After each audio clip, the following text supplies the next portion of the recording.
7 अक्टूबर को हमास के इजराइल पर हमले के बाद इजराइल ने हमास को मिटाने की कसम खा ली। इजराइल गाजा पट्टी पर लगातार हमले करता जा रहा है और हमास के ठिकानों को तबाह कर रहा है।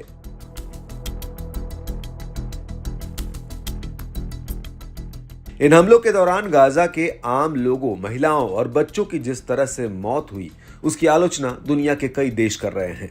यहां तक कि अस्पतालों को भी नहीं बख्शा गया।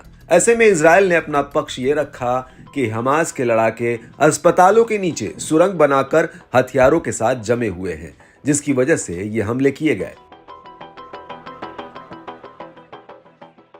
अब जो बात इजराइल की तरफ से निकल कर आई है, उसने सभी को चौंका दिया है। ऐसा कहा जा रहा है कि यह हालिया बयान इजराइल के अपने पहले के बयान को झूठा साबित करता है। इजराइल के पूर्व प्रधानमंत्री एहूद बराक ने CNN को दिए एक इंटरव्यू के दौरान यह कहकर तूफान खड़ा कर दिया कि इजराइल ने गाजा के शिफा अस्पताल के नीचे बंकर बनाने में मदद की थी। बराक ने कहा कि हमास द्वारा आतंकवादी गतिविधियों के लिए इस्तेमाल किए जा रहे बंकर मूल रूप से इजरायली निर्माणकर्ताओं द्वारा बनाए गए थे।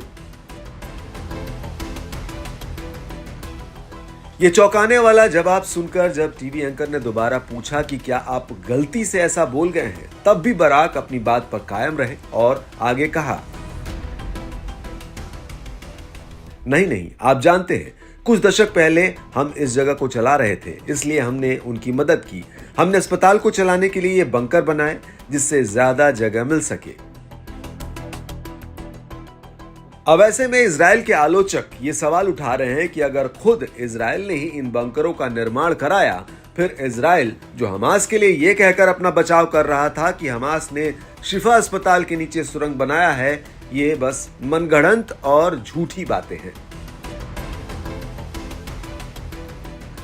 यह आरोप कितने तार्किक है, इसे समझने से पहले ये जान लेते हैं कि इजराइल का ठीक बयान इसे लेकर क्या रहा है। इजरायली अधिकारियों ने पहले कहा था कि इजराइल ने इन बंकरों को तब बनाया था जब उसने गाजा पर शासन किया था। बाद में जब हमास वहां काबिज हुआ तो उसने बंकरों की कई और मंजिलें खोदकर बना ली। इसके अलावा इस जगह को बड़ा और भटकाव वाला बनाने के उद्देश्य से कई सुरंगों को आपस में जोड़ दिया। अब अगर इन दोनों बयानों को साथ रखकर देखा जाए तो ऐसा नहीं कहा जा सकता है कि इजराइल के पूर्व प्रधानमंत्री का यह बयान इजराइल के रक्षा बल के बयान को काटता है।